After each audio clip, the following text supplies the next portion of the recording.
那我们就开始了。今天呢，我们请到的嘉宾呢是在温哥华列治文市开业的针灸医师段然医生。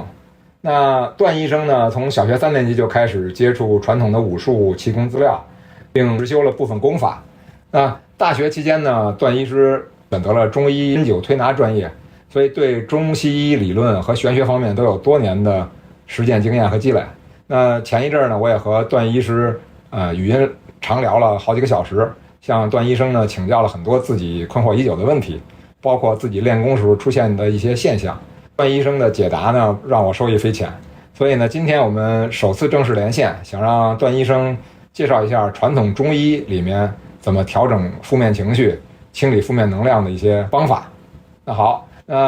段医生好，前几天和您连线，您提的很多观点都是我原来完全没有思考过的，所以真的是让我受益匪浅。然后另外您给我推荐的几本书我已经开始看了，所以希望今后在这个阅读里面，如果遇到问题，或者我重新练功以后遇到问题，还能继续向您请教。没问题，没问题，这咱们就是多交流。因为你说的那些问题，就包括你在网上说的，还有一些嘉宾的回复，其实好多问题我这个一路走来也都碰到过，所以自己从这个阶段过去，知道是什么问题，然后找到解决的方法了，有的也没找到解决方法。但是我觉得把自己的经验分享出来，大家能少走一些弯路，或者说大家可能能互相探讨交流，能找到更好的路径。对，这个太难得了，因为有实修经验的人就不多嘛，然后而且每个人的实修都是只是看到自己那一小块，像您这样能自己也实修，而且也接触过大量的这个案例的，我觉得非常少，所以您这个帮助应该是对我们这个平台上所有的人都非常大的。那天咱们商量的说第一回聊什么，那我们也想就是说，实际上很多我们的观众还没有开始正式的修炼，但是大家日常生活中遇到的问题都是这个怎么调整情绪，所以前一阵也跟嘉宾聊过这个修行到底是先修心还是先修身的问题。但是我还是认为呢，就是说不管是不是修行，但是能调整情绪是非常重要的一件事儿。所以正好您聊到说中医里面有一些方法，所以咱们今天的主题是这个。但是开始正式主题之前呢，因为您给我来信里面写到您小学3年级就开始接触这个传统武功了，那您能这块大致介绍一下，您就是说您小时候怎么开始接触的这些传统的武术啊跟气功的，然后怎么开始实修的呢？这个其实我一般不太跟别人说这个。OK， 没关系，那咱们待会儿删了。没事，我可以说一下，但是就是我给你讲一下，你觉得能说的部分你就放上来，你觉得该删掉的部分就删掉。对，您随便说，因为最后我剪的时候呢是拿那个剪映，它直接给变成文字了，我在文字上删减，它自然那个语音就删减了，所以还是比较容易的。我给你写那个信说是从3年级开始，实际上是更早。我大概4、5岁的时候，或者是可能更早，就是我的记忆是有一些问题的，应该是可能2、3岁的时候，当时我是误服了家里面的一些丹药然后出现就是全身所有的毛发就都脱落，出现就算是一个比较怪的一个症状吧。那里面就是长辈啊，然后去医院也好，去请人去看呀，看了很长一段时间才好。但我自己是没有这段记忆的，这都是后来很久以后我身体出现一些其他的问题，然后我去跟家里人求证，才知道这个事儿。您都已经忘掉了是吧？对，我就完全没有印象，就是我的记忆是有很多问题的，就是这个东西我不好说是因为什么原因，是因为练功的原因，还是因为后续就是受其他人的影响，这个不好说，但是记忆肯定会出现一些问题。这个后面我会说的。OK。大概反正一开始的话就是看到家里长辈就是站桩啊或者打拳啊就练，就是觉得习以为常，就以为可能整个世界所有的人家里都是这样。OK。对。但是就是你就看着这小孩就模仿嘛，看着大人是怎么做你就照着做一样的样子，就模仿就玩嘛，就没有当做是什么练功啊或什么，就是当做游戏的这种。所以这是世家。算不上世家吧，这个就是长辈也有这方面的兴趣或者说爱好，或者说他有一些传承。跟着练了以后呢，也没什么特殊的，就可能说身体比别人好一点。就我基本上是大学毕业之前没去过医院的。是吗？对。那就是一直就是，那您当时从小时候就开始练了一些功是吗？练了一些武术，还是练了一些气功，还是什么东西？应该都有。哦，而且有些气功是筑基的，其实就是一些传统武术、内家拳这些。OK，我就是大学毕业之前去医院可能就2次，一次是去外边吃了不干净东西得了寄生虫，还有一次是应该是碰到什么不太干净的东西，就突然无名的高烧，而且人是这种昏迷的状态。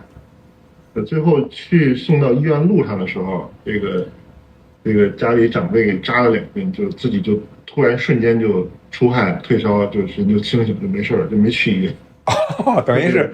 等于是您这个武术跟这个针灸都是有家传的，对吧？至少家里人都会的。有一些因缘吧，那不是说都会，就是我父母都不是做这方面工作，他都是做普通工作的。OK， 明白了。所以您说，您就大学的时候就自然而然选择了这中医这个专业，是吧？还有一个原因就是我家里的长辈，在我上高中的时候连续去世了几位，然后我当时看到这些情况，就是第一个就是说，肯定是觉得情绪上会有影响，而且你就发现就是人年纪大了以后有些问题，这个西医是没办法解决的。是的，是这样。OK， 然后再加上当时就是我高考的时候，就等于全社会都流行了，就是要么就学经济，要么就学这个计算机。就我想，哎呀，这个一个班半个班的男生学金融，半个班的男生学计算机，凑这个热闹，就跟我性格不太符合。所以我找了找，我就觉得可能学中医是比较好的一个适合我的路径，然后我就选了中医这个专业。然后就是其实从大学毕业以后就一直就做这个中医方面的职业了，是吧？对。那您这是等于是这个叫什么根红苗正的中医啊？这个那怎么说呢？那有人就认为我这种就是比较西化的，说您是西化的中医是吧？对，就是不同的流派，它可能观念不一样。我觉得这个他们所谓的西化，可能就是想得更清楚了。有些中医，我原来聊过的，我上回跟您说过我的对中医的这个心路历程嘛，就是原来很不信的嘛，直到自己练了功以后开始信。我觉得原来中医它只是用它自己的传统的理论去解释，但是现代人又听不懂。但是如果您要能用像您似的能用现代的解释了，他们就说您是西化了，可能是这个原因。这个原因比较复杂，就是各个流派啊，每个人他的观念、学术主张不一样。行，这也不做争论了。我练功的话，其实最主要就是这段经历，我觉得你可能你没法放出来。就是我后来练的有一个功法呀，就很神奇。我是在家里面找到有一本线装书，而且是竖体繁体字的这个名字我记不清了，但是我后来就是练这个，它主要就是一个练天眼的。就是一手天眼这个位置。当时我练了以后也很上手，很快就是出现一些就是这种所谓的预知功能吧。但是我现在回想，我觉得就不光是预知功能这么简单，它应该就是会出现一些我现在也不能解释的一些现象。就比如我会出现说比如这个考试我已经考完了，然后过了一天，我早上起来一到学校，老师说发卷子，一看就发的还是这个卷子，然后题都考过了，已经知道答案了。就是您在这个打坐或者这个在天眼里面已经把这个事情都经历过一遍了，是吧？我弄不清楚是梦到的这些情景，还是说打坐的过程中出现的这些情景，还是说我真实的经历过这个情景。而且为什么我是怀疑不是做梦呢？因为有2个事情，或者说有一个事情，我经历的是和我最后结果的这个，就是说我们最后面这个结果是和我之前经历的结果是不一样的。有一次是我的一个同学，当时大概应该上到4、5年级，我们班的一个男生，他在课间玩的时候，从3楼的教室窗户掉下去摔死了。这是我第一次经历的，我印象非常清楚。他已经摔死了。但是我自己这个经历之后，这个事情我印象很深刻。然后后来呢，我就发现这个同学又出现在这班级里，然后我们又继续一起上学正常上学，然后突然又出现同样的情景，同样的每个人站的位置，然后他又要掉下去，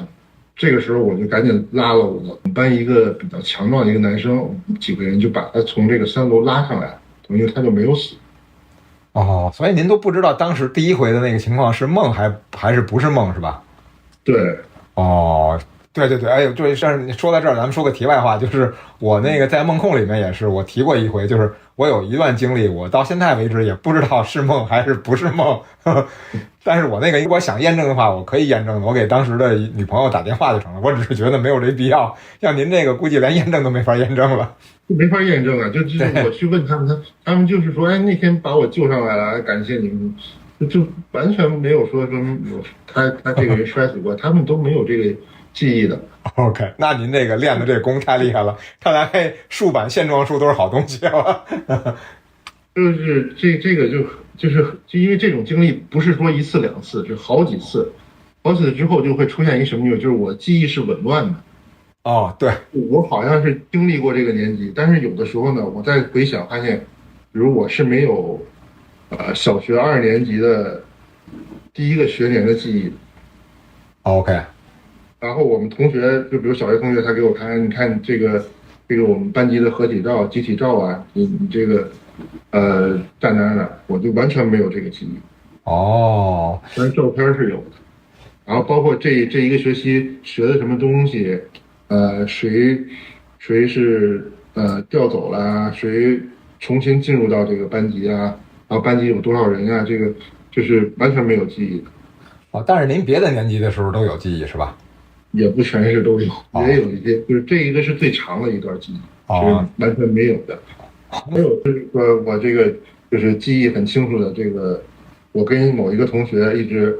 从小学毕业一直到初中，然后我们一起上了高中。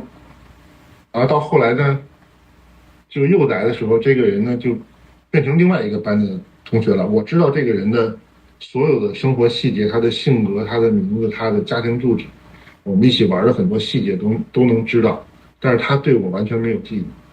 哦，您这个我有一个传统说法叫什么曼德拉记忆，还有一个天涯上当年还有一个神帖，就跟您说这情况一样，但是所有人都说这个人不存在。是，然后最神奇的就是说。这个线装书，我后来就找不到这个线装书了。这个包括我去问家里人，去问说你们谁见过这个书，他们就完全没有这个印象。然后这个书的样子我能记得住，但是里面有一部分内容我就回忆不起来了。而且你想想，我当时应该是大概就是2、3年级的时候看到这本书的。按说当时咱们都是学的简体字嘛，你不应该认识繁体字，但它繁体字我就很轻松的就读下来，而且能理解，能照着上面方法去练。对，而且竖版，因为我为了研究玄学的东西，我是苦练过阅读这个竖写的这个从右往左看书的这个功能。这个小学3年级时候，我觉得我是不可能干出这种事儿来，这太难了。对我们这种学简体字的人，小学3年级就是我当时刚开始看金庸小说嘛，当时你看这正常简体版的，其实还有点费劲，有时候还要查字典。但是我看那个线装的那个书。就没有任何障碍。OK， 明白了，您这个是一个个体的曼德拉效应了。对，现在我也弄不清楚这个到底哪个是真实的，哪个是做梦还是说想象出来的。但是后来包括我学这个语文啊，学文言文，学中医的这些古籍，都是没有阅读障碍的。我估计那您是应该是前生带来的东西都是。这个不好明确是什么情况。那我明白了，您这个都不是世家的问题了，您这可能是这个怎么说呢？天生就是做这行的。我觉得你也可以就是从这个佛教上来说，就是说这种有一定的因果关系吧。OK， 明白了。那正好您上回信里面说到用中医的方法去消除负面情绪、清理负面能量这块，您能大致的介绍一下吗？因为您给我写的信里面只写了几句，我就不念信了，就我觉得还是您自己讲更好。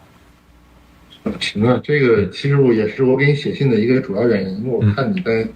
那个油管社区里写嘛，说要就是求助这种关于控制情绪方面的这种方法。对对，因为我也收到好多信，包括好多留言都说，先别说修行了，你先让我把心情弄顺了，我再想别的。我觉得也是，大家的要求其实是更有代表性的。真的说修炼里面遇到关卡了，过不去，那毕竟是少数人。所以我当时就在社区里面问嘛，然后您写的信我觉得挺好的，但是我对中医这方面的这些东西不太理解，所以要么您就开始系统讲一讲呗。没问题。这个其实也是，就是他不光是说我想要修行的人有需要，普通人也是有需要。而且尤其是现在最近这几年，整个世界的环境发生很大变化，很多人都是情绪不光是就不能自主这种状态。我们就是先讲一下说，这个情绪到底是什么东西。我讲的就是有些是现代医学的研究成果，有些是中医的传统理念，我就混在一起讲，尽量不说这种专业的术语啊，尽量就普通大家能听懂的话，到生活中日常能见到的这种例子，就这样能说清楚吧。好的，好的。首先，我看你那个问题就是说如何控制情绪。一般从我的观点来说，就是最好不要控制情绪。就情绪是，不能控制，也不应该控制。如果你强去控制，反而会出问题。而且一般来说，控制情绪以前是没有这个观念的，以前是叫调摄，就是我们调摄情志。调节的调，摄取的摄是吗？对。情是感情的情。对。最后一个字是什么字？智力的智。志气的志。志气的志。OK。调摄情志。志是什么呢？志其实就是主要是意志和经验的存取叫志。意之所存谓之志。你原来我看你视频说自己的记忆力不好。这个从中医来讲，其实就是跟你的肾气有点不够有关系。刚才说到记忆力，您还能记得说，小学2年级没记忆，我基本上小学记忆基本上已经清零了。这是很常见的现象，就是现代人非常常见的现象。但是如果没有这个记忆的话，其实你作为个体来说，会出现非常多的问题，就是你的整个这个人生或者你的这个生命是一个不完整的。对，所以我必须得跟我老婆在一起嘛，因为自打我认识她以后，她的记忆力特别详细，就是所有的事儿我记不住了，她都能记住，我就问她就成了。但是大学的事儿我可以问大学同学，但是再往前的事儿，小学同学基本上找不到了，就麻烦了，就一点印象都没有了。是这个是其实会造成非常多的困扰。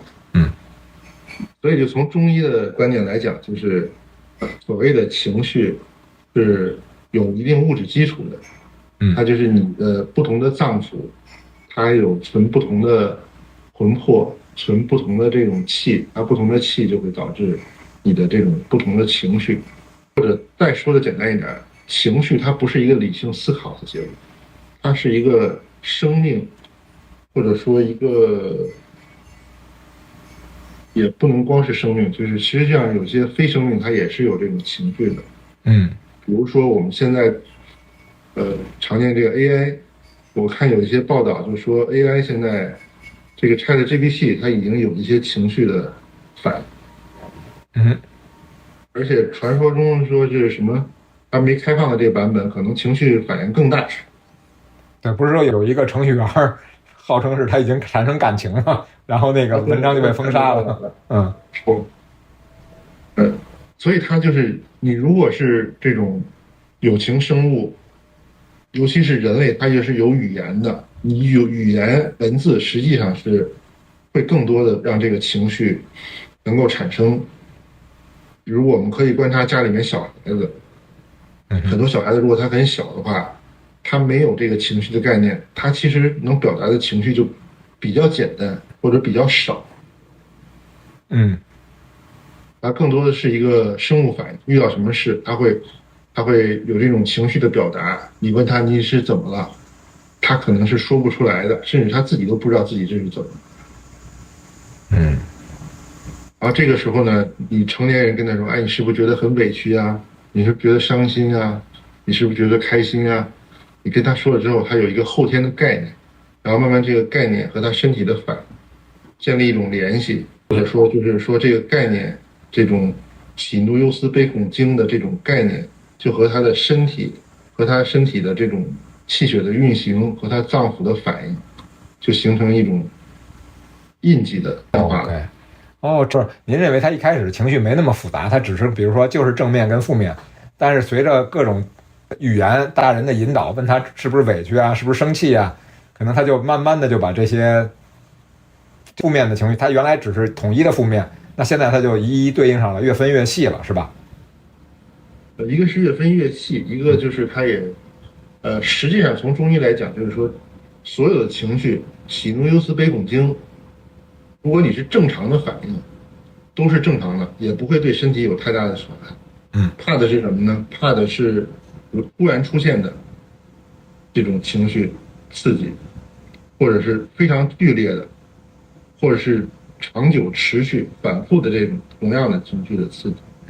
超过人体正常生理活动的范围，就是你的身体、你的心理已经不能够代谢掉它这种情绪，它就会反映到身体上，就会造成疾病啊。从中医来说，就是中医的这种气机的紊乱呀、脏腑的阴阳气血的失调，这个就才会导致一些很多的问题。您刚才说的就是猛然之间超量的强烈情绪，或者说持续很长时间的就能排解掉的情绪，这个就会造成问题了。普通的情绪是没什么问题的，是吧？普通的情绪就是正常的，正常的，怎么说？就正常的，就是它是一个，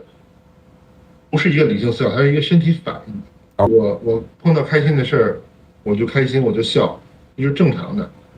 所以你一开始说那个问题，你要控制情绪，如果控制太多了，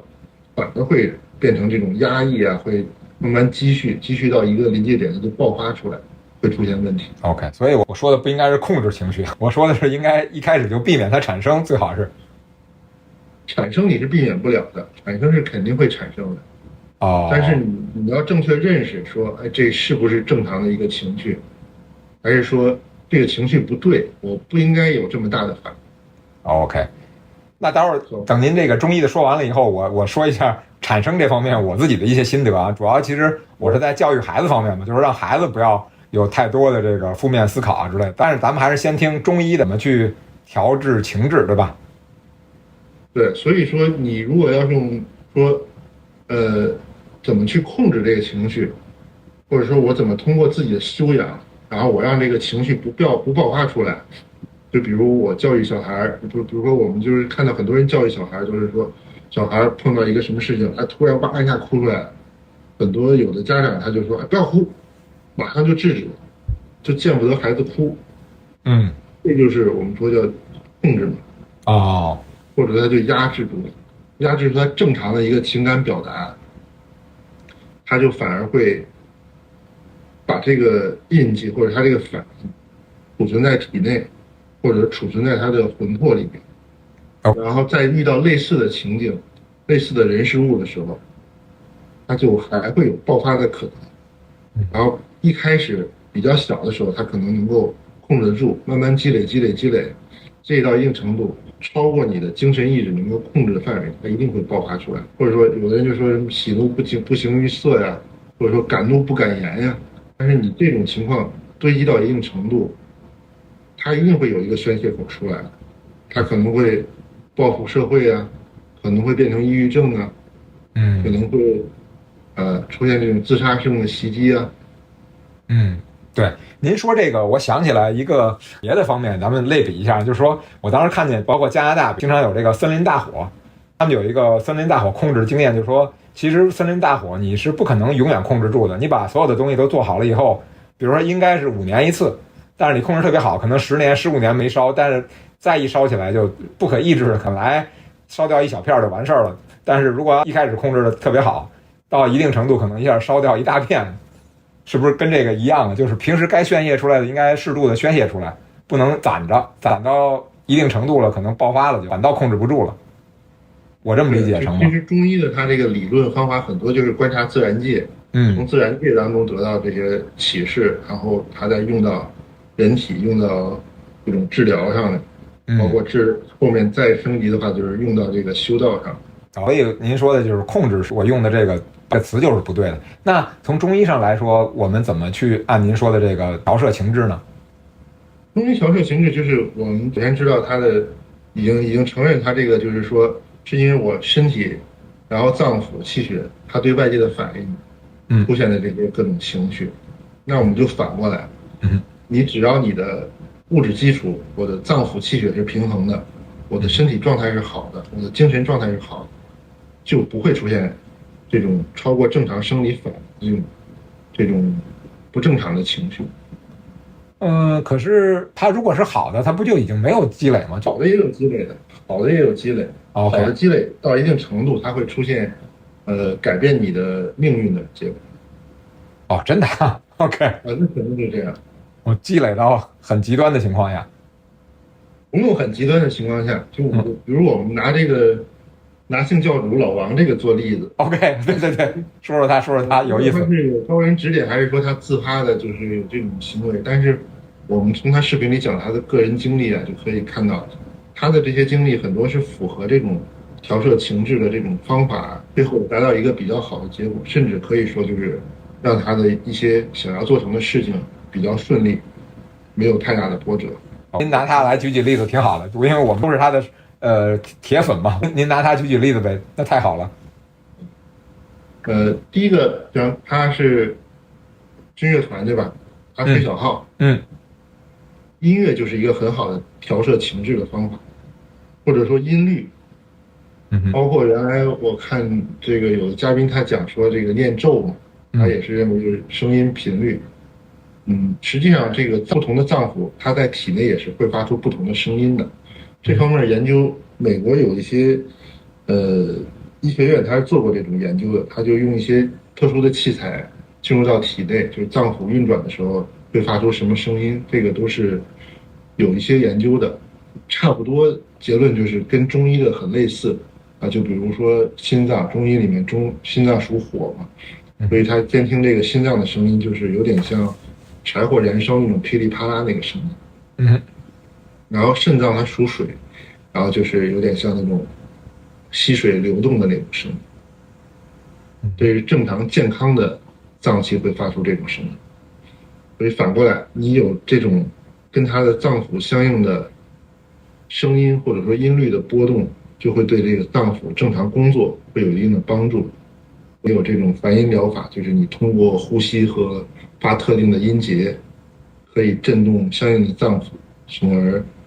把不好的情绪排出去啊，然后让这个脏腑工作的状态更好，通过这个来调摄情志来治病。中医传统的就是这个为什么我们是五音呢？就是它其实也是对应不同脏器，工商交织语。对，它好像比西方少了2个音是吧？对，它少2个音，它其实是有其他的变化，但是我也不是专业学音乐的啊，这个我听过一些他们有其他的说法，但是从中医来讲，它落到5音就是为了对应五脏。然后所以他做的音乐也都是5音的嘛，就是可以让你的这个脏腑跟气血调和。也就是说学音乐，或者上回有一个清光嘉宾，他就说歌唱家这个寿命长，唱歌的时候跟这个五脏的震动也有关系，可能唱歌的时候就调理了他的内脏了，不光是他呼吸的问题了。对，就是一个呼吸，一个声音，还有他的这种内脏，颅腔、胸腔这种共鸣都有关系的。您说到这儿，我想起来，就好像我看那个印度他们修那什么脉轮之类的，也说哪个轮对应哪个频率去听那些声音，能调理哪个脉轮之类的，可能也是一个道理是吧？对，天下的修炼方法殊途同归。在基督教，就是他教堂里面放的这种歌颂宗教的一些传统的音乐啊，他天主教的这些音乐啊，其实都是有让人心情平静，让你心理状态更稳定的这种作用。对，一说想起来这个负面的就是那个黄药师了，他吹那个什么吹笛子能把对方给吹疯了，看来就是另一个方向了，对吧？这也确实有这种例子，但是比如说那种著名的那个自杀的那个钢琴曲《黑色星期五》吧，还是叫，就说好多人音乐家听完以后弹奏完以后就是自杀嘛。我天哪，那我还是别研究这个了，这不能碰这玩意儿啊。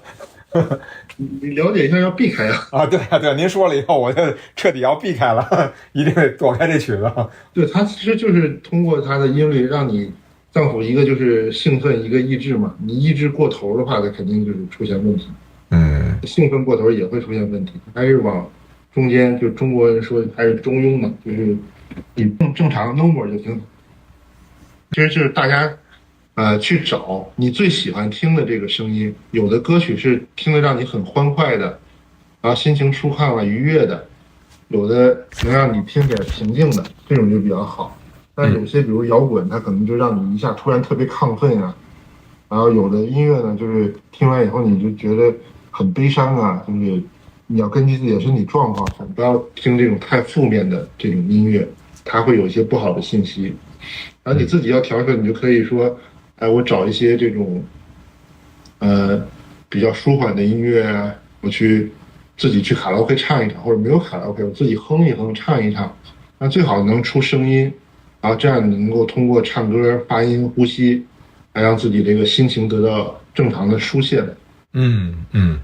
正好咱们连线之前，刚才我小儿子他学弗拉门戈吉他，因为拉美这边人都是比较欢快的音乐嘛，你一听基本上还真是有关系，真是有关系。对啊，烦心事都没了。你看拉美那帮人活的都倍儿开放，对吧？跟他平时听的音乐也有关系。这真是有关系的。那刚才您说的这个是理论上，那如果要是现实生活中碰见一件事儿，我生气，然后我要去调解，那我现在怎么用中医的方法去做这件事调解呢？就是刚才我们说是方法之一，就是你可以就通过听相应的音乐来调整这个心情。一个是说我平常可以固定每天抽出15分钟、20分钟，我就听这种古典乐曲啊，或者说一些比较舒缓的音乐，或者我喜欢的一些歌星的歌，然后它就可以这个让你心情平静下来，这就是一个方法。这就是我们刚才说，他身体会反过来影响心情。这个传统的西方心理学它不是这么认为的，当然现在也有这种反过来有超心理学，他就认为是身体也会影响情绪。对，说的最简单的一个就是，以前就认为说我开心的时候就笑，我伤心的时候就哭，但实际上反过来也是成立的。你大笑个10分钟，你就会开心。你哭个10分钟，你本来什么事没有，你就会觉得伤心。对，您说的这儿，我刚想说，我原来看心理学科普，他就说，你只要平时自己把那个脸摆成微笑的状态，你心情会很快就会变好的。这个就是原来道家一个这个叫改运第一大法嘛，就是叫眉心舒展，嘴角上翘。眉心舒展，嘴角上翘。哦，这是道家的改运第一大法是吧？不过道家，但儒家也有这个相应的论述，就是说，你做出这个表情来，你的心情就会平稳。实际上，我们观察身边的人，社会上的人，很多人他是有一个我们叫标准表情，就是他已经习惯是这个表情了。这个人可能他其实很平和，就是看到他就是觉得这个人肯定不好相处，肯定事很多。但是你跟他聊完以后，他发现可能他的性格，他的人不是这样。但是如果他一直是这种表情，他的心态多少会有一些影响。这个有道理。那么我们就说是叫什么举拳不打笑脸嘛。对，你经常开心的，旁边人也开心的，多好，对吧？对啊，这个情绪也是会传染，它不是一个光个体的问题。这种中医叫交感，就是气氛交感，它也是会影响。就我们比如你去到这个游乐场，你不一定真的开始玩了，你可能你就把一些烦恼就忘掉了。你要到了这种殡仪馆，你可能你就没有心情笑了。对，你可能到这个场所，你这个情绪就会发生变化。对，就算想笑也不敢笑，这不是挨揍吗？到时候。对啊。所以反过来，你有经常保持一个嘴角上翘、眉心舒展的状态，那你遇到的人，你给别人的第一印象肯定就是相对好一些。你要办什么事儿就相对顺利一些。老王不就说他是睡觉之前就保持一个微笑的状态去睡吗？也是心理暗示，也是他会影响他的心态，影响他的情绪，也会包括影响他的一些行为模式、与人相处的一些模式。要您这么说的话，我都已经潜移默化了，我都已经不用给自己暗示，我天天就是笑。对啊，就是这样，就是这个真的是很有帮助的。OK， 明白。那接着说回老王，咱们刚才说的老王第一个是第一个是什么来着？您说的他？你可以玩音乐吗？哦，对，第一个玩音乐啊，音乐有帮助。还有呢，咱们还是拿老王来打岔啊。还有一个他锻炼身体，可以看到他肌肉状态还是不错的，就是你的肉体状态比较好，你的脏腑的状态也会比较好，气血比较足。这样你遇到外界的刺激的时候啊，它对你的这种刺激的，你的身体的产生的反应就不会波动那么大。哦，那要这么说，我的理解就是说，身体虚弱的人，他那个情绪就更容易激烈，是吗？最典型就林黛玉嘛。哦，对对对，你气血不足，他其实你说他的经历惨不惨，也不是说没多惨，他算啥呀？没多惨。对啊，你也是大富大贵的，你跟普通老百姓跟这个交大什么的比，那你这是已经是在天上了。对对对。但他这个身体状况不好，然后他碰到什么事他都往负面去想，然后在负面情绪积累到一定程度，他又反过来又影响身体。你就怎么吃药怎么治疗都好不了，最后就死了。确实是这个，所以就第一个是玩音乐，第二个是他还是得平时锻炼身体。你锻炼身体的情况下，你身体好的话，其实你的情绪自然也容易调整，也容易有健康的情绪，或者负面情绪对你的影响会尽可能的少很多。第三个就是说，他有一个我们叫抽离。就是他常说的这个站在月球看地球嘛，就你把这个事儿抽离出来，离自己越远发生的事情，对你的情绪波动是越小的；离你越近，在我自己本身身上发生的事情，这个对心理对情绪的影响波动就是越大的。对。但是抽离这个方法，我是在学别的时候学到的，这个也是中医里面的一个方法，是吗？我原来还不知道。中医叫做移情。移情。这个就比如你隔壁邻居丢了100块钱，你觉得这叫事儿吗？对吧？100块钱眨眨眼的事儿，洒水了。那自己丢100块钱，急死了，说半天急，生气，后悔。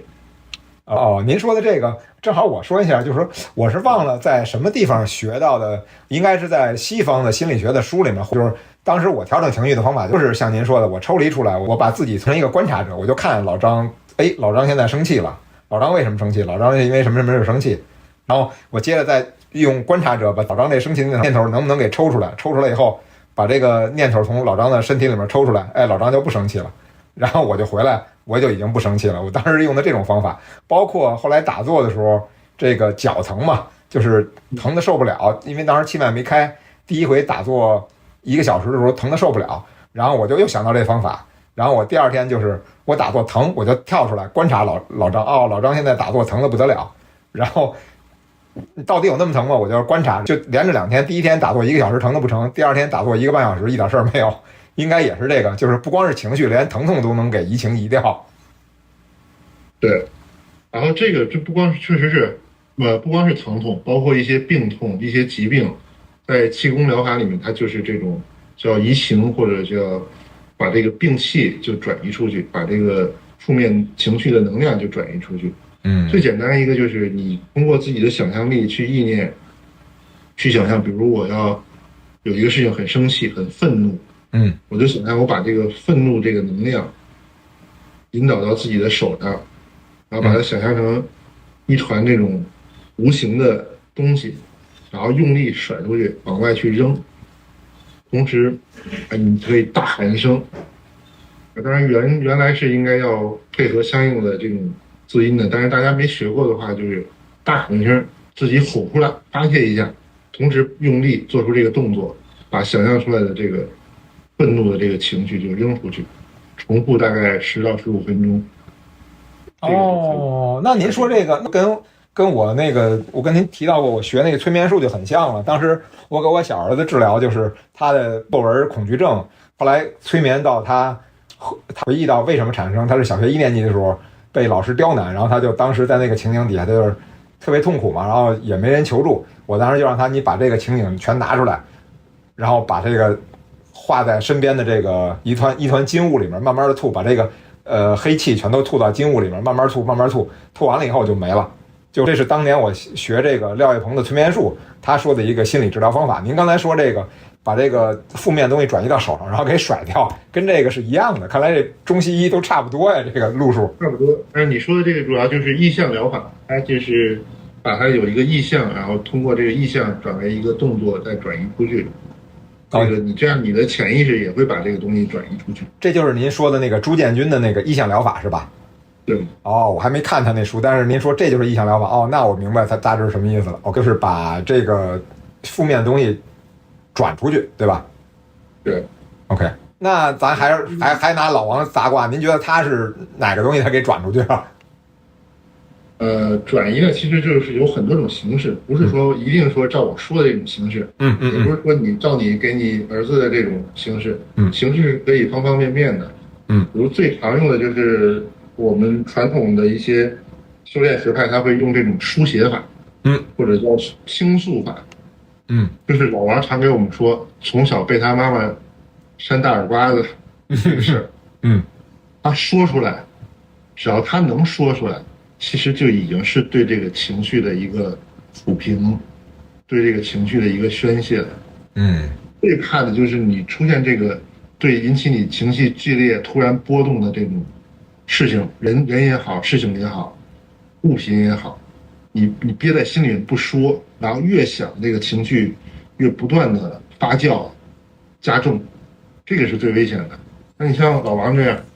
他第一次说的时候，我觉得他肯定也是有点不好意思啊，有点。那天我看他说的，我看那老王说的，眼里都带泪花了，对吧？对，第一次说的时候他会很难，而且很容易就会把他之前当时被打时候那个情绪激发出来。但是你不断的反复，你说第10遍的时候，说第50遍的时候，说第100遍的时候，你觉得这个事儿。我怎么那么傻呢？我当时有什么可生气的呢？有什么可愤怒？有什么可委屈的呢？这个妈妈打我也有她的理由啊，对吧？这个情绪就慢慢就化解掉了。对，让他拿2根葱，他只拿2根，那该打，就这么想想就对了。所以说，就是因为这个中医说的这个原理之后，你去回想这个事情，就任何事情，针对不同的人，他其实是会产生不同的反应。就还说老王他。被他妈妈打了这一下，喜怒忧思悲恐惊都有可能出现的，可能被打很委屈，被打很愤怒，被打很惊恐，也有可能被打很开心，今天就打了1下，上个礼拜打了10下，都有可能，他这是正常的情况，但是如果打了1下，这个情绪。留在这儿了，第2天一醒来就想，哎呀，昨天打了1下，哎，我打的就很生气，这还正想着这事儿呢，他妈过来又抽了1下，完了，这个事情就很容易就爆发出来了。然后他不一定是因为他是小孩嘛，他跟成年人他对抗不了，他这个情绪就可能慢慢积累，他会发生在同学之间跟他同龄人的事情上，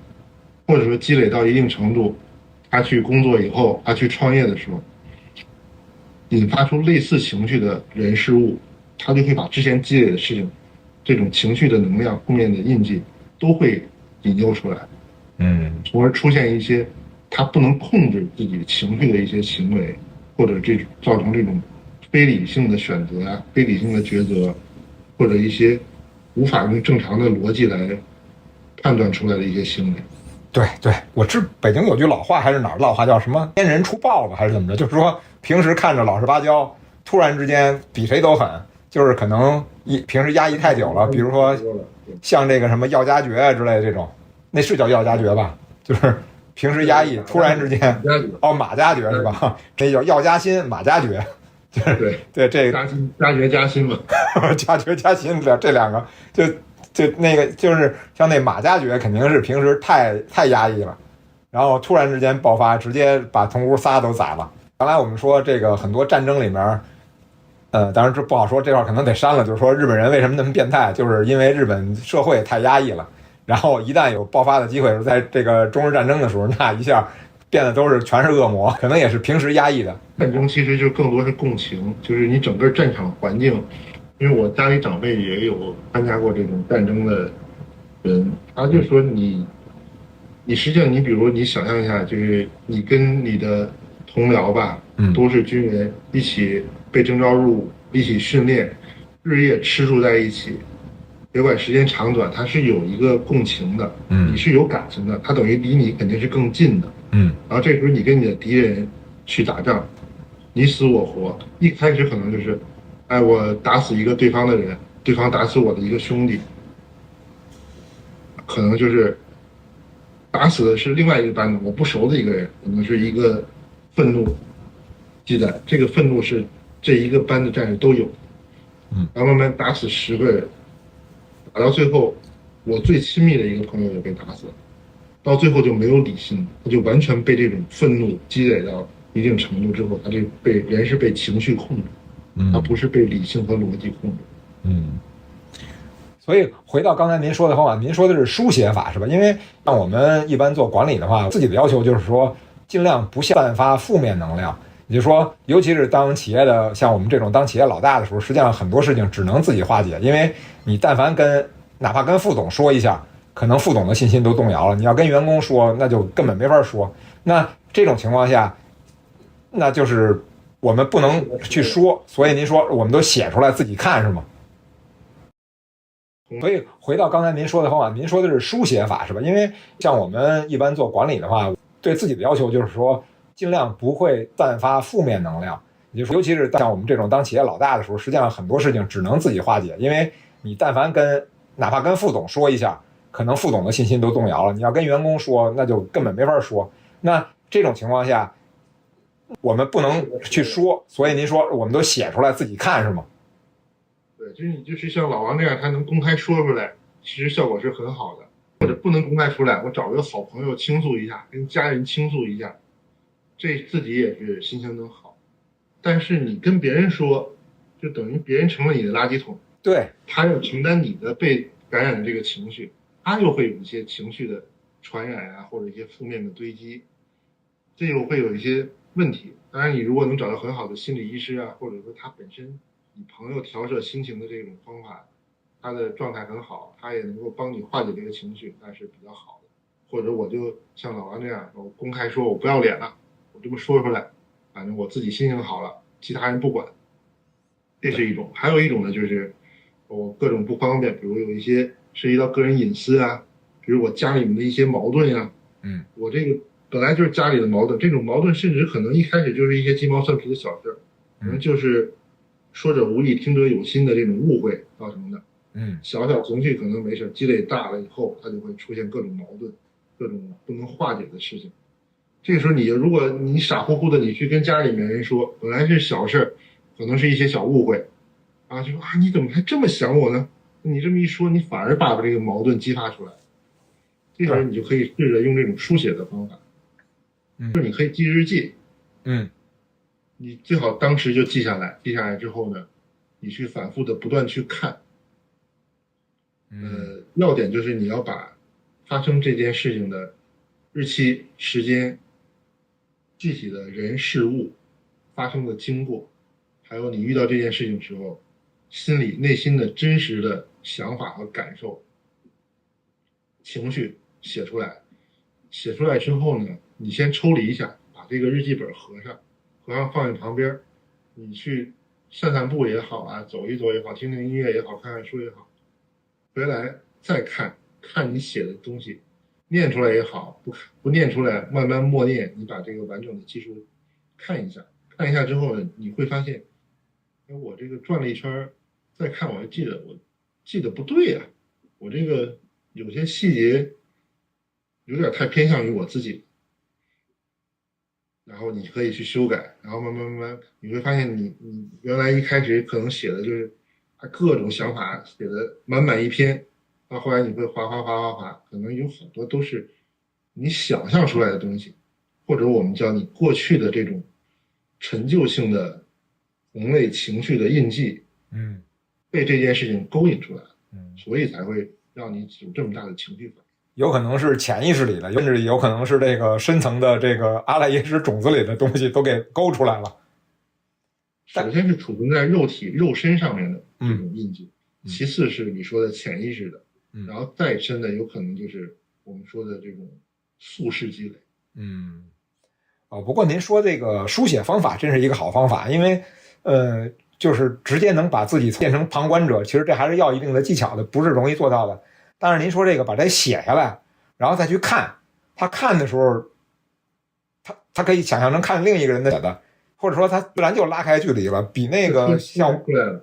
对他已经抽离出来，比我原来那个直接从心理上直接抽离出来要容易做到，因为他先写，对吧？更低一点，门槛更低。对，而且呢，就是我刚才说到的这个，很多时候像我们到一定程度、一定岁数的时候，有些东西受的委屈是不能跟别人说的。就像您说的，说了以后大概率是结果更糟糕，或者说你自己内心有些恐惧。你看那些老板信誓旦旦的，其实心里都是没底的，对吧？关键时刻心里都是没底的。但是你要是说跟员工说没底，员工直接先都跑了。将军也一样，你说咱们不是必胜，军队都跑光了，那没法打仗了，人心变散了。对，尤其是他的责任越大的时候，他可能越孤独。那这种方法用来调整，可能是非常好的。我们从中医的原理也好，从道家修炼的原理来讲也好，就是你把当下的事情记述，然后把当下的这个情绪清理干净之后，一定要回溯，因为我们说当时的这种情绪波动是最容易消解的，就是我把这个事情想清楚了，这个结就解开了，不会有太大问题了。但是你要去回溯，你说我因为碰到这个事情很生气、很愤怒，那或者说我碰到这个事情很惊恐、很担忧，那你要把回溯我人生从小到大，从我有记忆开始，同样的情绪，最早是因为什么事情、什么人发生了哪件物品引起了我这个情绪，你要回溯回忆一下，然后把这个事情同样记述下来。再用同样的方法反复的去看，一件一件的去写，你到最后发现就是这些事情就慢慢的你去看你记住的这些东西已经不会引起你的情绪波动了。这种时候我们就可以认为这种情绪之前在你身体里在你的心里留下的这个印记已经被清除掉很大一部分。明白了。这个时候呢还不能算完，因为这个时候不管是从心理学上来说，还是从传统的修心的角度来说，这个事情并没有结束，因为它通过计数，它其实也是一个加强印记的这种形式，所以你一定要把最后这个形式的仪轨要再清除一遍。就不管你是用笔记本记的，还是找张纸记的，你最后要把这个烧成灰，然后把这个灰收集起来，从马桶冲走，或者是扔到一些垃圾桶里面，或者再简单一点，我都是把这个电脑打开一个文档，我把它都记录下来之后，我反复的看，没有这种情绪波动之后，我直接把这个文件删除，直接从这个电脑清除掉，它就不存在了。这个才是叫彻底清除掉的，就还要从物理意义上把这个记录本身也干掉，这个才是把你最终的这个印记消除掉。不然的话，你事后你回想，我当时我记了100多条这个事情引起我这个情绪了，是不是这个记忆本身它也会留下印记？然后当你如果清除掉做完这一步之后，你再想这个事，我记了100多条，这个事情对我已经没有印记了，之前的清除都已经清除干净了，这个事情已经不存在了。这个好像我看就是现在心理学、催眠学也好，它就是往往是没有这一步。那您刚才说那我觉得像我这种记忆差的人其实挺幸福的，因为我基本上我除了我现在能回忆起来让我自己特别难受，都是自己当年特别傻逼的一些行为，就是自己特别傻逼的一些言行，但是我没有太多负面情绪，因为我都忘了。那这其实是好事吗？其实忘掉呢，在一定程度上说是好事，但在一定程度上说，其实有很多的隐患。这个对普通人来说相对问题不那么大，但如果你要去修炼、去修行的话，往往是你进入到你的潜意识，或者说我们功法修行到一定的境界之后，它会把潜意识里你已经忘掉的这些事情，重新诱发出来。所以传统的方法它是需要有一个师长呀或者他人来辅助你，帮你把这个事情重新让你记起来，记起来之后你再重新清除，这个才是比较安全的。哦，对，您说到这儿，就是上回咱们提过一回，就说，我在学这个廖岳鹏的催眠术的时候，然后呢，当时廖岳鹏让我们是两一组，我们就是互相质疑一个对方的一个小的最近的一个心结，然后您刚才说的这个，其实我刚才也在想问，就是说他清除负面的东西，他能追溯回去，但是很多时候他这个症状的产生，他已经追溯不到原因，他已经把真正的原因忘掉了。比如说，当时我跟我那个对手那个学员是一个女士吧，她是从外地专门到北京来学廖小鹏这个课，她就说我有这个幽闭空间恐惧症，她就描述说她在来这个北京的路上，她去高铁，然后在高铁的那个卫生间突然从里面打不开了，她就惊恐了，就在里面就怎么说呢，就可能大哭大叫，最后外面人好不容易给她打开了，然后出来了，然后我就帮她化解这个，按照催眠术那些技巧，之后突然之间她回想起来，她说他的幽闭空间恐惧症呢，是他原来是一个农村人，他十岁左右吧，第一回进城进一个电梯，进了电梯以后，电梯门关上，他就特别害怕，电梯里就他一个人，他就大哭大闹，然后直到电梯一打开，旁边人，他发现就是原来是个电梯，并不是把它关起来，然后他就特别不好意思，然后从那以后他就开始有了这个幽闭空间恐惧症了，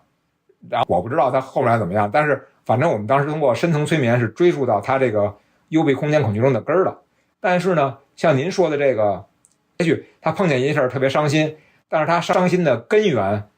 是更深层的事情，那在中医上怎么办呢？催眠术我知道是可以追溯回去解决。那比如说老王，假如老王想不起来他妈当时让他拿2根葱揍他了，他只是别的事情又生气了，但是他已经回想不起来他这个问题产生的根源是他小时候他妈揍他那一回了。那这种情况应该怎么办呢？中医上面有方法吗？中医或者传统修炼上、修心上面，它是有相应的方法，可不一定是通过回忆，它是通过有一些征象、表象，还有通过它的脏腑，能够直接推断出来，也不叫推断，它其实是有一些直接映射的方法，就是你出现这个问题，它是能够知道就是直接能知道这个事儿，包括现实，就是它一些前世的也可以。我讲2个案例挺有意思的，就是一个呢是我去参加培训的时候听到的，就说美国的有一个小女孩呢，她大概20多岁，但是非常严重的贫血，现在一些检查以后发现就是很严重的缺铁性贫血。但是奇怪的地方就在于她所有的铁剂全都过敏，全都吃不了，包括日常食物当中含的铁的比较多的这些食物她也吃不了。最后就是通过这个方法呢，就是找到这个根源，他是大概在2、3岁的时候，这个小女孩被她的一个叔叔吧，用他自己的一个铁制的玩具小铲子，就是做了这种性侵，然后从而留下一个印记，他就会对这种含铁的这种概念的这种东西，就是完全排斥。所以我们通过相应的方法，就是解决这个问题之后，他就没有专门吃补剂，就正常的饮食，他这很快贫血就得到治疗了。明白了。所以按照这么说，就是用您的方法加上催眠术，大部分问题都能解决掉了。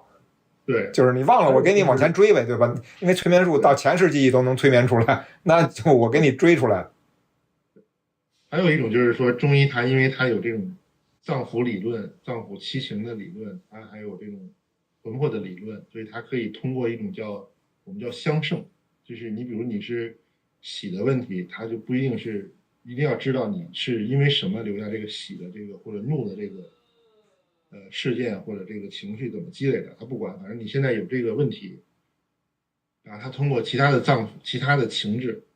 来调摄，把你这个喜的这个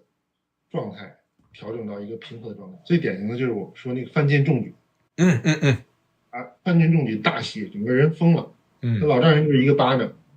一惊吓的，一下恢复正常。这我们就叫情志相胜的办法。我自己治过一个病人，就是挺典型的，甚至我们都没有用这个相胜的办法，就是正常规的治疗。当时是北京郊区一个农民，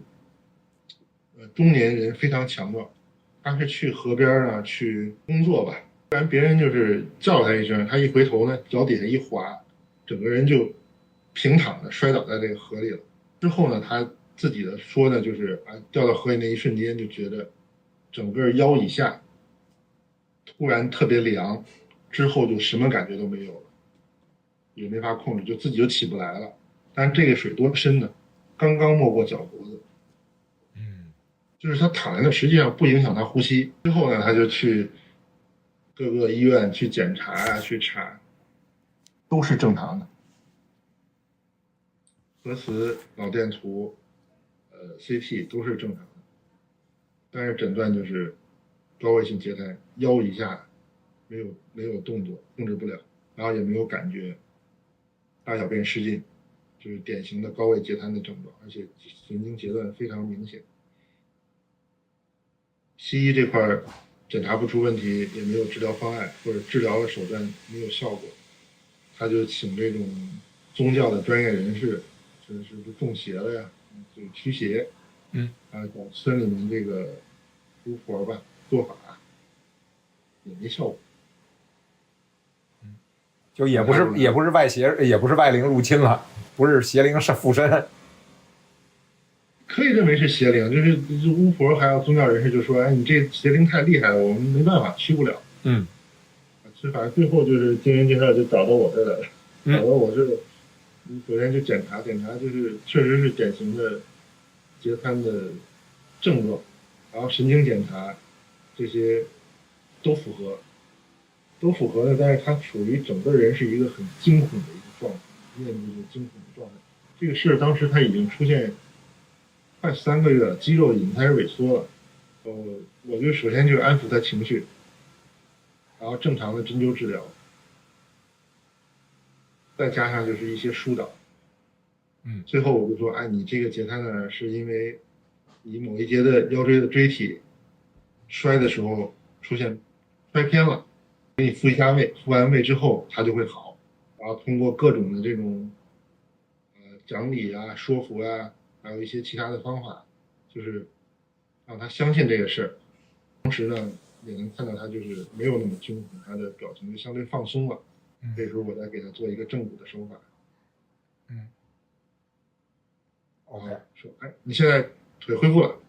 下来试一试，别人不要扶，但是自己就翻身起下来，一开始还很蹒跚的，还扶着床，慢慢就可以自己走了。这个东西你要是如果是我们往神秘学上说，我就说我这个用什么什么大法外气啊，你气功给你治疗好，实际上我们并没有用这些方法，就是常规的治疗方法。但是你建立一个患者的信任，同时调摄他的这个情志，把他这种过于强烈的这种因为涉水造成的惊恐给他抚平掉，常规手段治疗他就可以治好。就是他这又说到这个心理跟生理的问题，其实他是心理上出了问题，导致他生理上的反应就是变成了一个截瘫的状态，然后心理上的问题都是这样，你贫血这也是这样。OK， 他这个还真是，就是如果要是不把心理跟生理同时去医治的话，他是治不好的，对吧？他治不好的。对，因为正好您说这个，我还听过一个什么都市传说啊，就是说把这个人绑起来，闭上眼，然后给他手上拉口，然后旁边拿那个水盆滴水，他以为是自己的血在滴，然后直接这人就死掉了。这个看来就是吓死的，那就这么说。这个我看过资料，就当时这个实验就是，应该说是实验对象看情况看是不是容易被暗示。实际上你要前面做很多铺垫，如果没有铺垫，没有激发他情绪的话，也不会有太大反应。首先他很不容易死，这种实验一般是不会死的，但是他可能会让他身体或者心理进入到一种非常虚弱的状态，接近濒死的状态。但是他一旦他发现这个事实的话，他就会很快恢复。就他如果知道真相，他很快就会恢复了，对吧？对，但是医学上也有用同样那种心理暗示，他会有一些叫假手术。有的人他会觉得说我胃里面长东西了，然后但是检查实际上没有，你直接跟他说了，他可能不会相信，而且他会越来越担心，越来越担心，他最后胃真的会出问题。然后有的医生呢，就是这是真实案例啊，有的医生他就是我给你做手术把你取出来，然后表面皮肤拉一个口子，麻醉完，然后缝上之后，然后跟病人说，你看我给你做完手术，把这个东西取出来了，你已经好了，他就真的好了。对，我好像看过一个国内一个书，什么忘了是哪本，是天才往左，疯子往右还是怎么着？就他就说一个笑话，他也有这个问题。他说他胃里有只鸡小鸡儿，然后人最后医生说，你看我给你小鸡儿拿出来，本来他觉得好了，然后仔细一看说不行，这鸡的颜色不对，然后又病了，说医生骗我。这个有点编的段子了。我觉得是段子，但是我当时觉得这挺有意思的。就您刚才说到这个虚假疗法嘛，就其实是我相信就是一种手术规模的安慰剂了，对吧？很多人吃了安慰剂他就好，这是没办法的事情。基本上所有的传统医学或者说这种巫医或者说其他的自然疗法，都是想尽各种办法，通过仪式啊，通过语言，通过各种暗示，尽量把这个放大剂效应利用到最大化。但是就怕这个病人本身就是干这个，他都懂，你这些方法他都懂，然后他还不幸染病了，那就麻烦了，你骗不了他了，或者这安慰剂效应就不管用了，他知道是安慰剂，那还得想别的辙了。就算他知道是安慰剂，他也会有效果。这个专门有人做过实验的，有一本书叫《郭勒姆医生》，你有兴趣可以看一下。是一个英国的学者写的，就很有意思。他讲了很多这种医学史上的有趣的事情。就说这个提到这个安慰剂效应，其实你说，安慰剂效应是没办法完全屏蔽掉的。比如最简单的就是医院来说，他做这种药物实验，他说我给病人的是假的，我是双盲，医生也不知道我哪个给的是真药，哪个给的是安慰剂，病人也不知道我吃的是真的药还是吃的安慰剂。但是你去想象一下，这个东西是没办法完全屏蔽掉的。医生也好，病人也好，因为医生本身他对给患者药物这个仪式这个行为，就已经给了患者很大的安慰。对，也就是说，他如果参加了双盲实验，他的这个痊愈的概率就已经比没参加实验的人要高了，对吧？对啊，这病人首先知道，我有1/3的可能是吃的是安慰剂。对 ，OK， 不是这1/3。对，所以他这个就是说，所以就是即便是双盲实验，他给出来的这个结果也是会有偏差的。就是双盲实验就是很没有道理的事情，就是其实是做不到的。而且就是心理这个安慰剂效应非常之大。我还是说我以前的案例，我以前在医院的时候，有一个高位截瘫的病人，他高位截瘫非常严重，而且损伤神经之后啊，他是入睡困难，睡眠状态非常差。当时每天他要吃25粒舒乐安定，才能睡着。但是你这个国内的这个药物它有限制，一下没法开那么多的。他自己当然比较有钱，有社会关系，他去通过各种途径啊，开了很多，攒了很多这个药，然后每天吃25粒。那肯定医生护士睁一只眼闭一只眼啊，他不吃他睡不着，吃了吧，就是可能对身体有很大的损害。但有一次我值班呢，就赶巧，他自己的药吃完了，让我去开，但是我最多就开6片啊，我开3天，1天2片，最多开6片，开不了25片，开了药房也不会给，那怎么办呢？我就跟护士商量，我说你找几片维生素吧，量子一样，都是药片，而且他到我给他之后，我说这个我药房开不了，我从药库偷偷拿出来，因为我们关系比较好，这他们人都是长期治疗的嘛，所以都很熟了。我说我从药库偷偷拿的，你记得你会下次开出来的时候啊，你从别人这开完，你记得找我还回药库去。那很相信，连那个药片打开看都没看，直接一把塞嘴里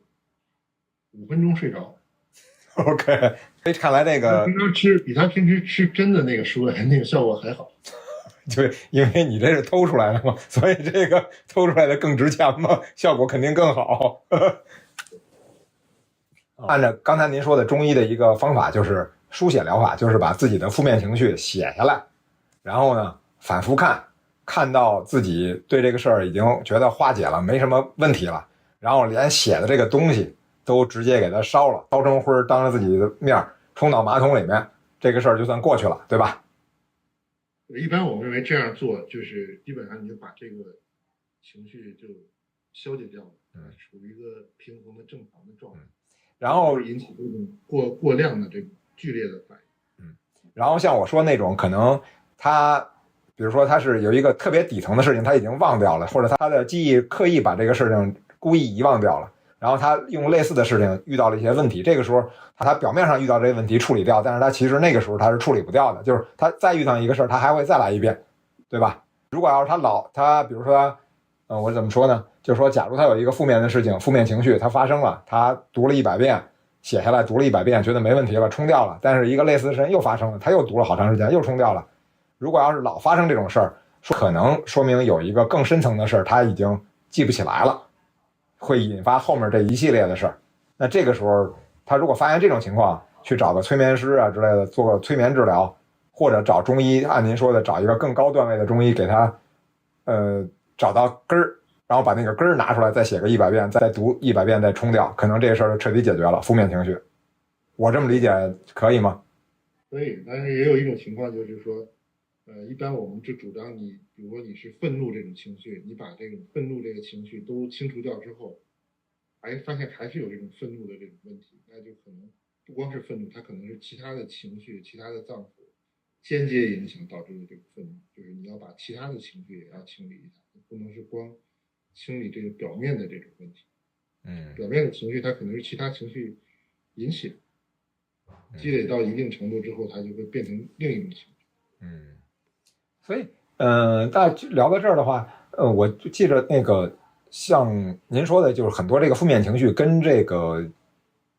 修炼之中的心魔是有可比性的。这块您在信里面说了一句，您能详细解释一下吗？就是说，跟您说这个很多所谓的心魔，可能就是心理上的内魔，这块您能详细说一下吗？这个我觉得就是其实很多传统的宗教理论，它其实也说的很清楚，比如说这种丹道的一些书籍，它就总结就是叫九难十魔嘛，它基本上就说的，如果我们过去因为这种宗教人士也好，还有就是传统的医生也好，他没有这种现代的心理学的观念，也没有这种逻辑学的训练，或者说有，但是它不是说这种系统的这种观念，所以它有些东西它没办法解释，它就只能是通过这种想象来解释，就是说，是心魔，是外魔，是内魔，是魔难。但是实际上我们去看这块说的就主要就是说，你去练气功或者修炼修行上面出现的种种现象，你去看的话，这些表现所谓的心魔的表现，实际上你在医院里面精神病人身上都能够看得到。就是我这么理解对吗？就是说普通人因为他不练气功，所以他内心潜意识底层的一些东西他碰触不到，而精神病人跟这个修炼到一定境界的人，他就能触碰到深层潜意识里的一些东西了。所以幻化出来就是他好像他在打坐的时候看见一些魔王啊之类的，但实际上还是心理上的一些底层的问题，是吗？对，实际上还是这样。我觉得是你不管从现象，就是我们观测到的就是这样的。而且你通过心理学的方法就可以把这个问题解决掉，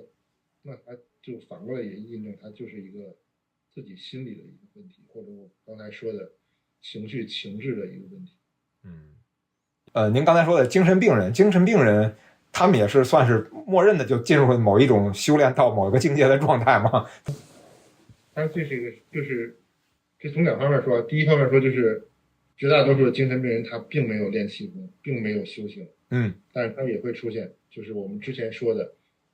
物质引起情绪的物质基础出现问题，他可能某个脏腑的气血平衡被打破了，可能是过剩，也可能是不足。比如刚才我们说林黛玉，她肯定是肺不足嘛，就现在说就是肺结核应该他得的过肺结核，对吧？你肺不足，那你就容易悲，容易悲。你碰到什么事情你都是悲的，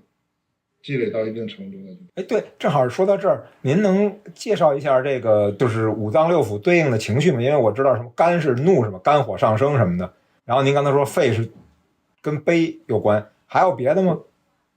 喜就是伤心啊。哦，喜就是心是吗？对。忧思就是脾。忧思是脾。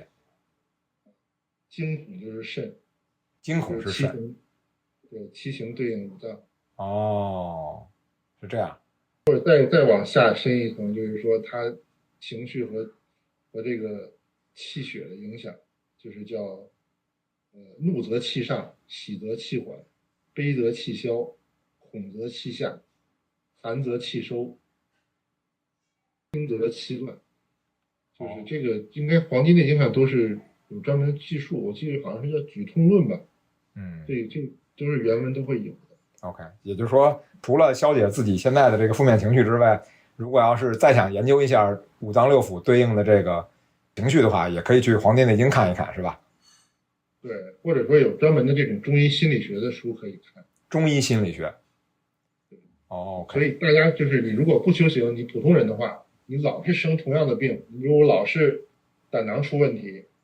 或者我老是这个呼吸系统出问题，或者我老是这种泌尿系统不好，那你就要可以看一看这种中医心理学它对应的脏腑对应的这种气机的变化，就看一看这种相应的医生可以找到对应的治疗方法。如果你是修行修炼有一些功法出现相应的幻境啊，出现相应的这种心魔，或者是出现你的气机气脉的运转的问题，你就要可以从这上面反推是哪些问题。说到修炼这块，我倒是没遇到太多，因为我的问题里面是控制情绪。其实我说的其实怎么能让情绪压根儿就不怎么产生。就比如像老王这样的经历很多事情别人生气他是不会生气的。比如说我对愤怒的理解就是愤怒是无能的表现，我只有一两件事会愤怒，那些愤怒的事都是我控制不了的，我能控制的事情我不会去愤怒的。这个就是中医刚才我们一直在说的，就是说你比如说愤怒就是说你的肝脏的气血肝脏的运行状态比较好的时候，你就觉得这些碰到的人事物不会激起你的愤怒。但是实际上呢，就是愤怒它本身是一个正常的反应，有些事情就是会引起你的愤怒，但是只不过看你会不会有反应。哦，您的理解是说身体好的时候不愤怒是吧？就不会有这个问题。就是脏腑的状况运行好的时候，就是脏腑状态好，气血状态好的时候，你就是能够让这个情绪它属于正常的一个范围。就是还是会愤怒，但是它影响面会小，对吧？对。我当时想的其实是改变认知，来让压根儿这个就不愤怒。原来你觉得这事儿特别生气，但是如果你的认知水平到一定程度，你觉得这事儿没什么可生气的。我是这么想的。那这个想法肯定是不对的，就是作为生命体，你是一定会有这种七情的反应，只是说因为不同的人，他的生理的基础就是他的脏腑的气血盛衰不一样，所以他可能更偏向于某些情绪。比如有的人呢，他性格好，他就是不容易愤怒；而有的人他就是更容易开心，有的人就很胆小，他就容易被惊到，容易被吓到。这个是每个人的先天禀赋，就是你像说你不容易被激怒，那可能是你的肝脏的状态比较好，但是你容易忘事儿，那可能就是你肾脏的气血运行阴阳平衡出现一些问题。是这样。如果是真的达到理想状态，就是什么情绪都不会波动了，宠辱不惊，没有任何情绪波动，这是一个处于理想状态的一个状态。但是我们说它不是一个正常的一个反应。实际上我们说神仙也有三分气，就是你修行有成，你成佛成仙了，你也会有情绪波动，对，也会有情绪，对，只不过是尽量小一点。但是说回来，我不知道您的小孩有多大，因为我的两个孩子呢，一个是今年上大学了，还一个呢是今年在那个暑假完了就10年级了。就是其实从这个情绪上面，就是就不能说控制情绪，就是怎么想得开上面，我从小就在教育他们。所以其实他们现在天天还是傻乐傻乐的，就是很少受到波动。但是您其实如果说身体状况的话，那青少年的这个五脏六腑的状况，其实应该都是比我们这种成年人或者中老年人这个要状况好，但是他们的情绪反倒是波动最大的。那这个我认为可能还是因为他们主要是在这个人生阅历上面，包括很多事情的想法上面没想开。那如果要是给他去做一些认知方面的疏导，可能他就本来他这个事情遇到他会生10分的气，可能你认知层面到一定程度，他可能就生2分的气，所以从根源上他就冲击就少了。然后再加上他身体好，那青少年的这个情绪就不会那么波动了，对吧？我是这么想。你说的那个就是要控制情绪，这个其实就是国内现在很多教育方面他会强调这方面，就是你不许生气，你不应该这么傻笑，你不应该怎么样，不应该怎么表现出来，最好就戴上一个面具，让别人看不出来你真的想法、真实的想法、真实的情绪。这种控制是你说的啊，不，所以为什么好多案例我们可以看到有好多这种亚裔的孩子，他从小就是一个优等生，他就是一个很乖的孩子。我们就不说案例了，我们就说最典型的金庸的大公子，各方面都是非常优秀。到了美国大学，自己独处的机会就自杀。如果就是你没有让他碰到事情的时候没有正常的一个情绪的表现，而是让他说你不要有这个情绪，你要控制自己，让他压抑住的话，他最后碰到这种事情，就是你说的，我说的情绪的经历太少。并不是视力经历太少，是他情绪的经历太少。他没有怒过，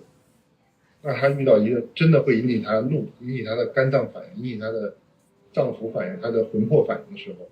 他的这个怒可能就是完全他不能驾驭。哦，您这个理论我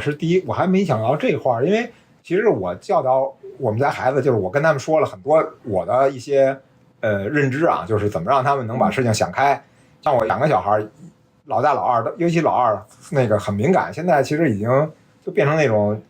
种西人的那种傻白甜孩子了，就是什么事都想得特别开，基本上很少什么事情往心里去。在日本人有一本书叫《钝感力》，后来我看完了以后，我说这还写本书，我说这不就是北京的没心没肺吗？我说我就教孩子怎么没心没肺就完了。但是按您的说法，就是孩子太没心没肺了，其实不见得是好事，因为有可能突然有一件事他想不开了，他突然他原来没经历过这个愤怒，可能反倒他没有经验，没有处理这个情绪的经验，是吧？对，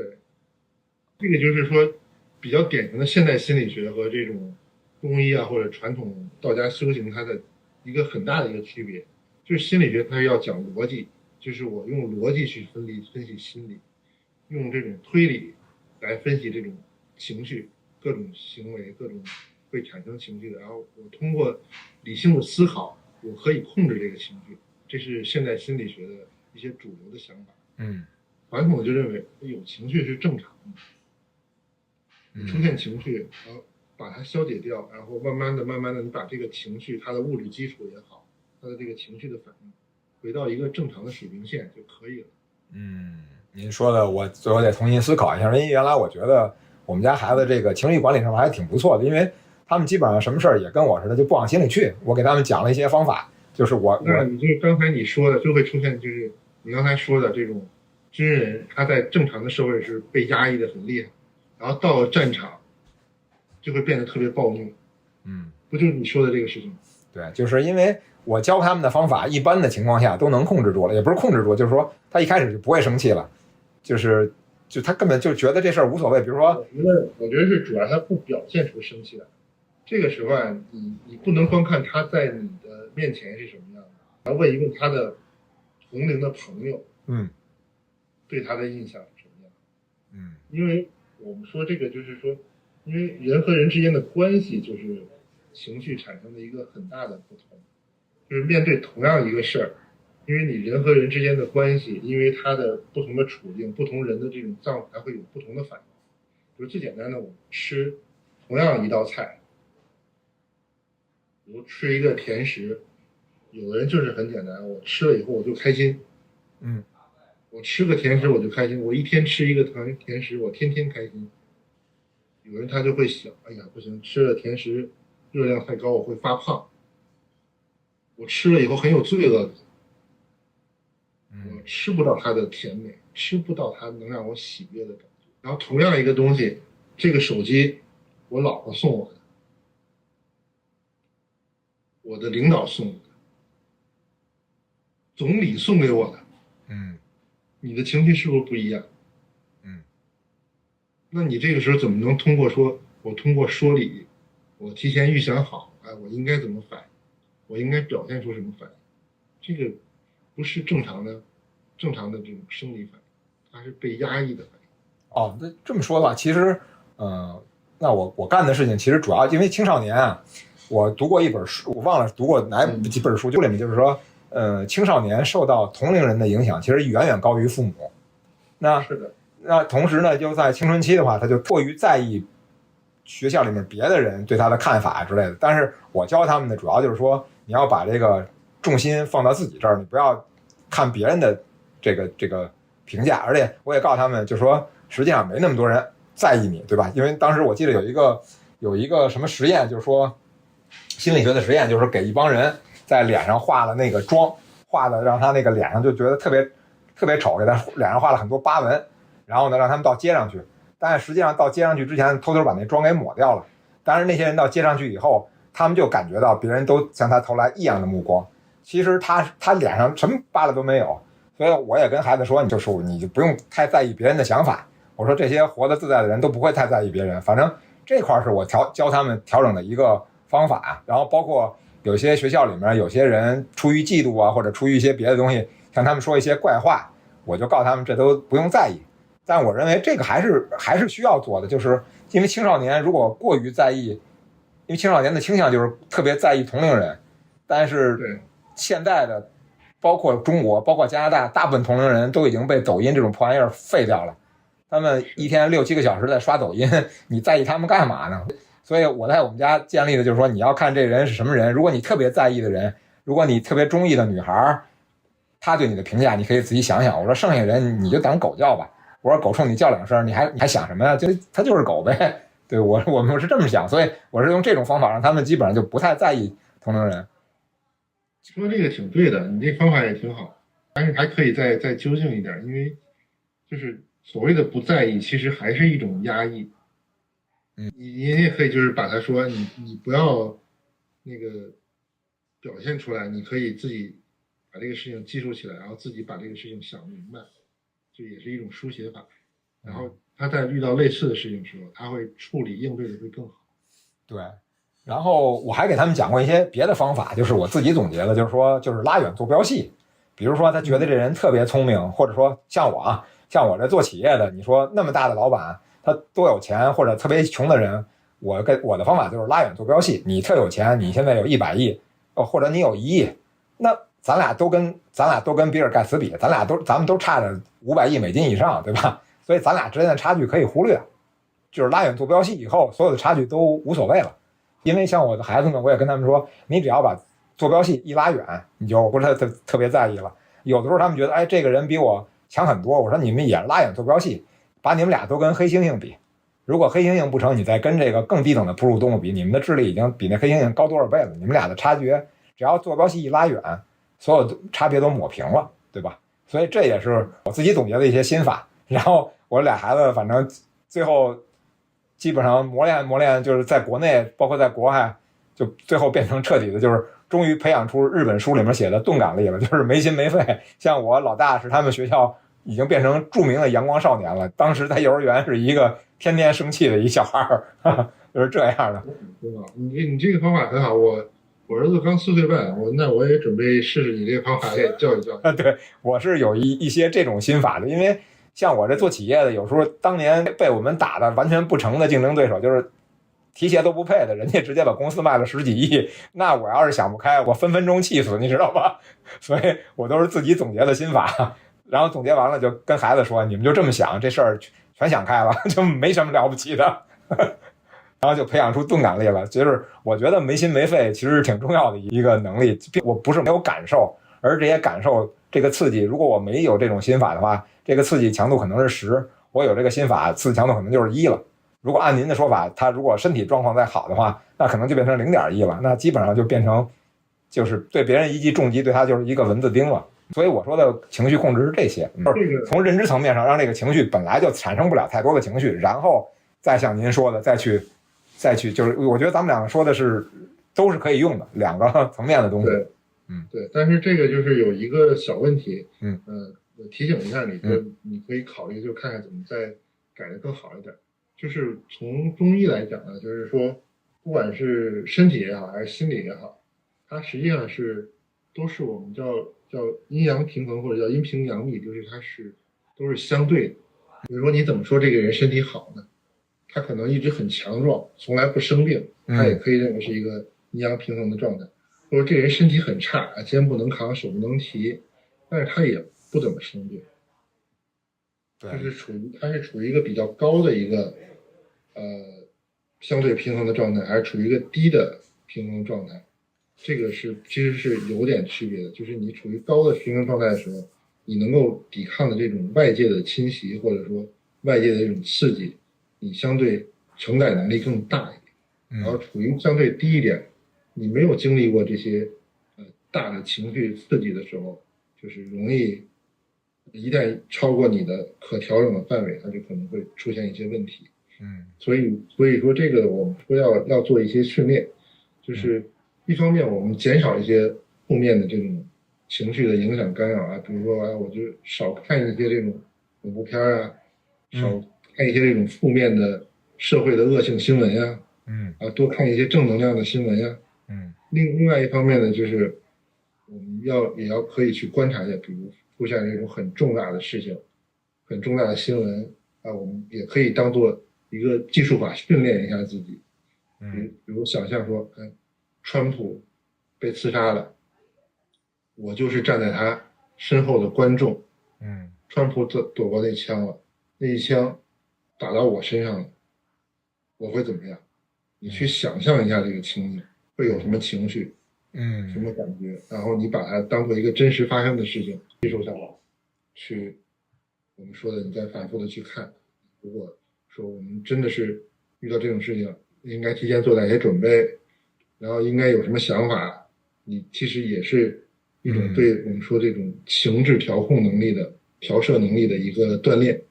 对，您说这个挺对的。因为像孩子，我给他们这个讲这些东西，这好几年言传身教的。刚才您说，我就担心，就是说他们没有锻炼的机会，因为极致的情况他是遇不到的。他们上学能遇到什么极致情况，所以他们就没有锻炼过怎么处理特别负面的情绪，因为他们负面情绪很少。但是像您说的，我觉得可以加上，就是让他们想象一些情景，在那个情景里面，他把自己带入里面，或者我们看一些电影什么，让他把自己带入进去，然后在那个情况下，等于模拟练习嘛，对吧？相当于我们看小说也可以。实际上就是传统武术，它最后练打法的时候，一对一对抗、一对多抗之后，它有一个很重要的训练，就是这种场景再现。它就设置一个真实的生活场景，比如我们在茶馆喝水，是不是？突然这个小二就突然袭击你，训练你这种突然的反应。您说这个有意思，我得仔细考虑一下。因为其实你看，我们学飞机啊，我们像滑翔伞，包括这个学小飞机，其实大量的训练都是在你极特殊的情况下以后怎么处理，对吧？我们大量的就是模拟这个空中如果发动机熄火了怎么办。那其实这个也可以将来用在孩子们的这个情绪管理里面，就是让他们模拟出这个场景来。然后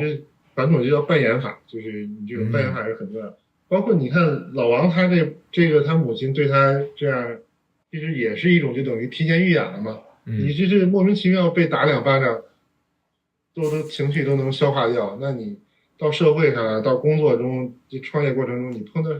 什么还能有什么更大的事吗？对吧？对，所以老王真得谢谢他母亲，这个当年就锻炼他的这个坚强意志了。是啊。